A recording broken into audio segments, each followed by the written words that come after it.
The date was November 12, 1942, and Henry Kaiser stood on the deck of the SS Robert E. Peary, watching as workers drove the final rivets into a ship that, just 4 days and 15 hours earlier, had been nothing but steel plates scattered across a shipyard in Richmond, California. 4 days. To build a 441-foot cargo vessel weighing 14,245 tons. The traditional time to construct such a ship was 8 to 12 months. Kaiser's team had done it in less time than it takes most people to read a novel. Photographers captured the moment, newspapers screamed the headlines, and somewhere in the Atlantic, German U-boat commanders read the intelligence reports with growing dread. Because this wasn't a one-time stunt. This was the new normal. 4 days. To build a 441-foot cargo vessel weighing 14,245 tons. The traditional time to construct such a ship was 8 to 12 months. Kaiser's team had done it in less time than it takes most people to read a novel. Photographers captured the moment, newspapers screamed the headlines, and somewhere in the Atlantic, German U-boat commanders read the intelligence reports with growing dread. Because this wasn't a one-time stunt, this was the new normal. This is the story of how American shipyards performed an industrial miracle that turned the tide of World War II, not through superior weapons or brilliant strategy, but through sheer, overwhelming production capacity that made the ocean itself an American weapon. The crisis beneath the waves. To understand why Kaiser's achievement mattered, you need to picture the Atlantic Ocean in 1941. It had become a graveyard. German U-boats, operating in coordinated wolf packs, were sinking Allied merchant ships faster than Britain and America could possibly replace them. In 1941 alone, U-boats sent 1,299 ships to the bottom of the ocean, totaling over 4.3 million tons of shipping. That's roughly one ship every 7 hours, every single day, for an entire year. Britain was starving, not metaphorically, actually starving. The island nation imported 70% of its food, and those supply lines were being severed with terrifying efficiency.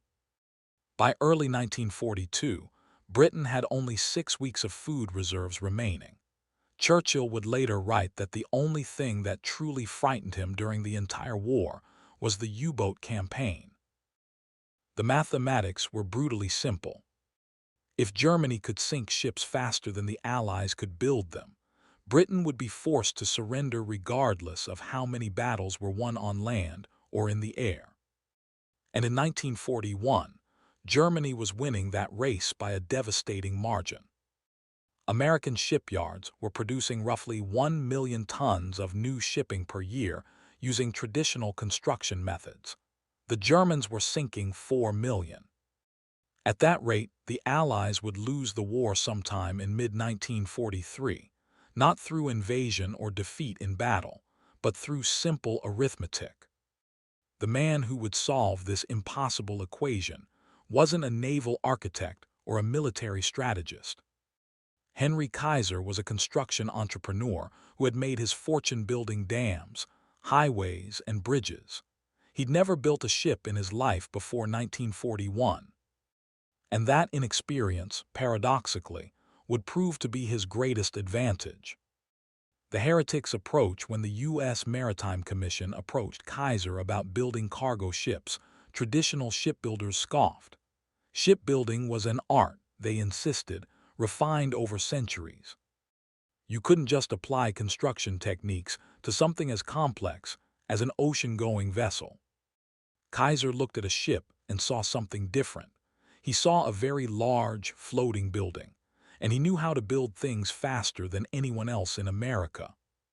The Liberty ship design Kaiser adopted wasn't revolutionary. In fact, it was deliberately obsolete.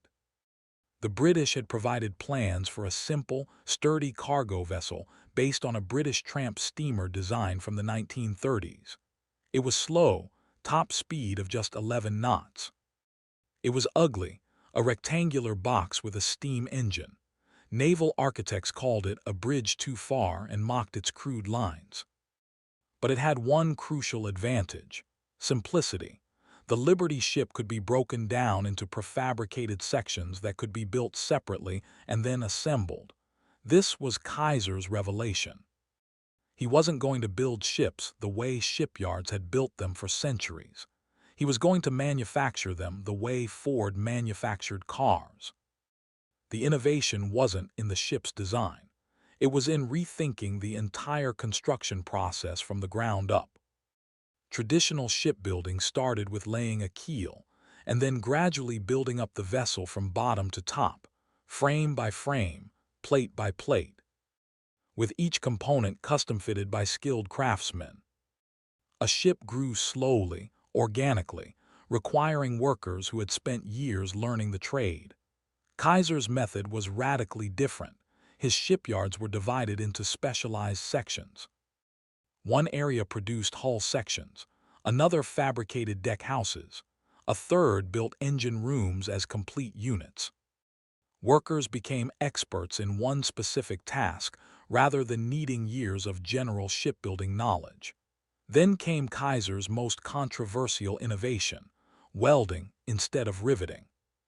Traditional ships were held together by millions of rivets, each one heated red-hot and hammered into place by skilled riveters working in teams.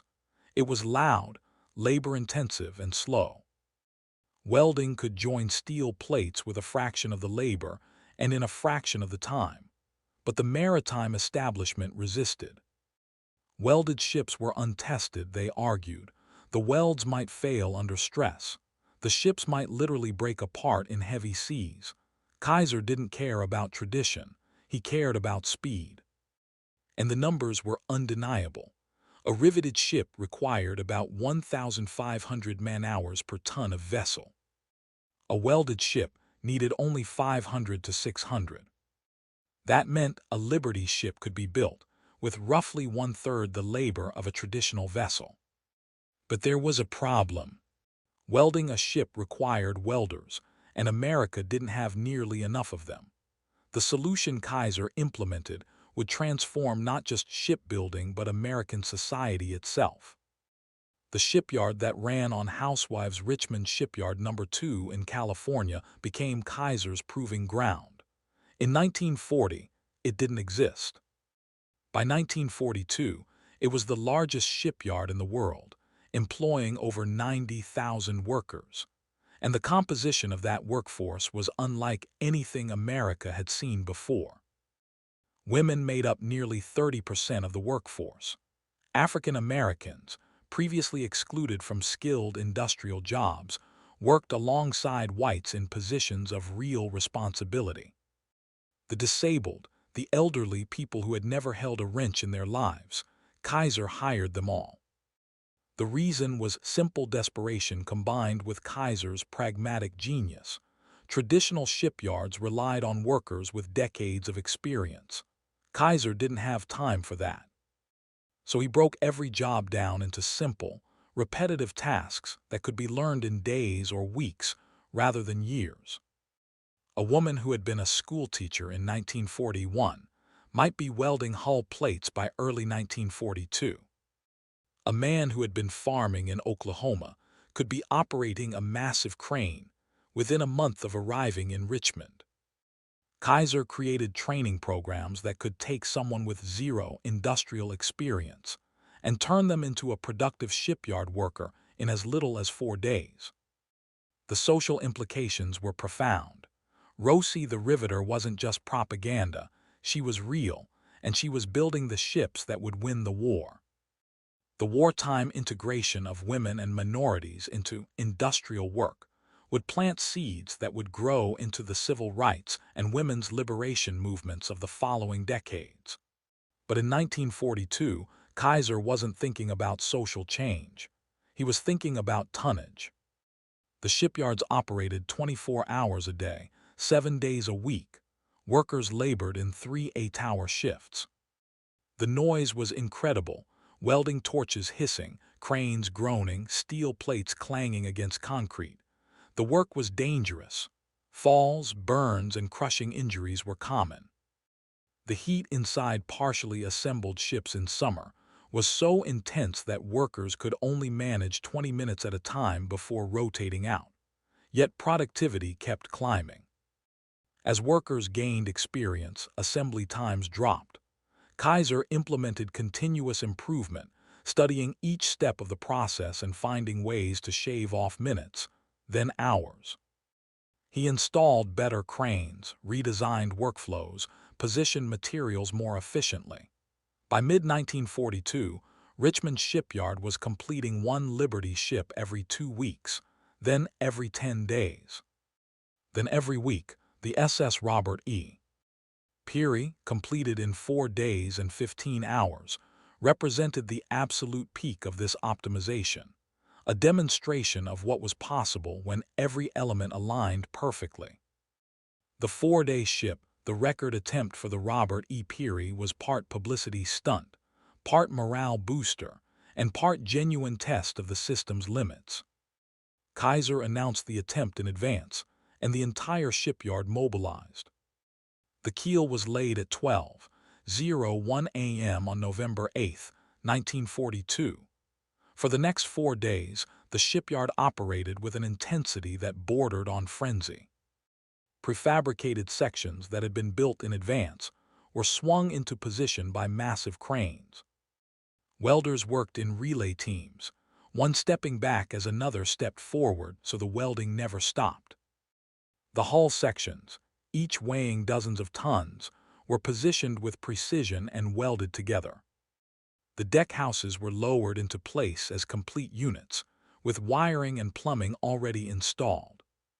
The engine, built as a complete assembly in a separate facility, was lowered into the engine room and connected to the drive shaft in hours rather than weeks. By November 12th at 3:16 p.m. the ship was complete. It floated. It was seaworthy. It would serve for the remainder of the war, making multiple crossings of both the Atlantic and Pacific without significant structural problems. The skeptics had been wrong. Welded construction worked, prefabrication worked, the assembly line approach to shipbuilding worked. The arithmetic of victory, the impact of Kaiser's methods extended far beyond Richmond. Shipyards across America adopted his techniques. By 1943, the United States was launching 3 new ships every single day. In 1944, American shipyards produced an almost incomprehensible 8.3 million tons of new shipping. The Germans couldn't sink ships fast enough to keep pace. The arithmetic that had favored them in 1941 reversed catastrophically by 1943. For every ship sunk, 3 new ones appeared. The Atlantic, which had been a German hunting ground, became an Allied highway. Between 1941 and 1945, American shipyards built 2,710 Liberty ships. That's not counting the hundreds of other cargo vessels, tankers, troop transports, and specialized ships. If you lined up all the Liberty ships built during the war end to end, they would stretch for over 200 miles. Each Liberty ship could carry 10,800 deadweight tons of cargo. That's roughly 440 Sherman tanks, or 2,840 jeeps, or enough flour to bake 18 million loaves of bread. Multiply that capacity by 2,710 ships, and you begin to understand the scale of what Kaiser's innovation enabled. The supplies that won the North African campaign traveled in Liberty ships. The equipment for D-Day crossed the Atlantic in Liberty ships. The fuel that kept Patton's tanks rolling across France was delivered by Liberty ships.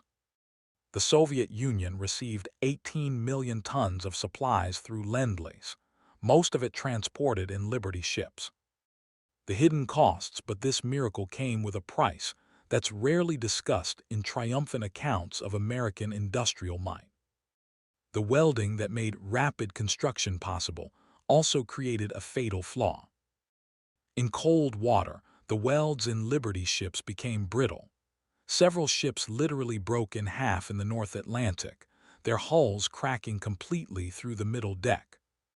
The SS Schenectady famously split in two while docked in Portland, Oregon, in January 1943, with the break so clean that observers described hearing a sound like a rifle shot. Over 1,500 Liberty ships experienced significant structural cracks. At least 3 broke completely apart at sea with total loss of crew. The metallurgical problem, welded joints creating stress concentration points in the hull, wouldn't be fully understood until after the war. Kaiser's shipyards also had a human cost. The frantic pace, the constant pressure, and the dangerous conditions led to accidents. Workers fell from scaffolding, were crushed by swinging loads, burned by welding equipment, or succumbed to heat exhaustion. Richmond's shipyard alone recorded over 100 workplace deaths during the war years. The social disruption was enormous as well. Richmond's population exploded from 24,000 in 1940 to over 100,000 by 1943. Housing couldn't keep up. Workers lived in overcrowded apartments, tent cities, and even in their cars. Racial tensions erupted into violence. Prostitution and gambling flourished in the boomtown atmosphere. When the war ended, the shipyards shut down almost overnight. By 1946, Richmond's population had dropped back to pre-war levels. The workers who had poured into California for war work found themselves unemployed in an economy suddenly flooded with returning veterans. The Liberty ships themselves, built for wartime expediency rather than longevity, were mostly scrapped within a decade. The legacy in steel, only 2 Liberty ships survive today as museum vessels. The SS Jeremiah O'Brien in San Francisco and the SS John W. Brown in Baltimore serve as floating monuments to an industrial achievement that seems almost mythological in our modern era. Standing on the deck of the O'Brien, it's hard to imagine that this massive steel vessel was assembled in days. The scale defies comprehension: 441 feet long, 7 cargo holds, steam engine capable of pushing 14,000 tons through ocean swells. And yet, the workers who built her were mostly people who had never seen a ship before 1941.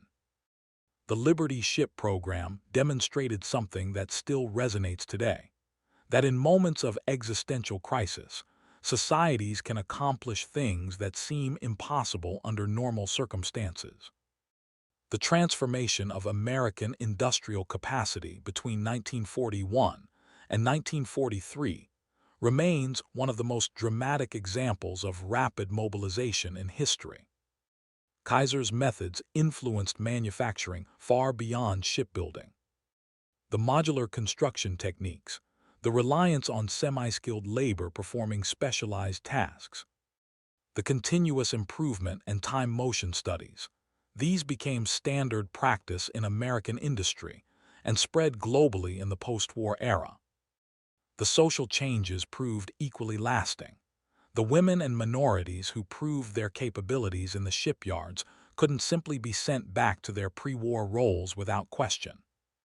The wartime experience of economic independence and skilled work planted expectations that would fuel social movements for decades to come. The arithmetic of the possible, there's a deeper lesson in the Liberty ship story beyond the obvious one about American industrial might. It's about questioning assumptions.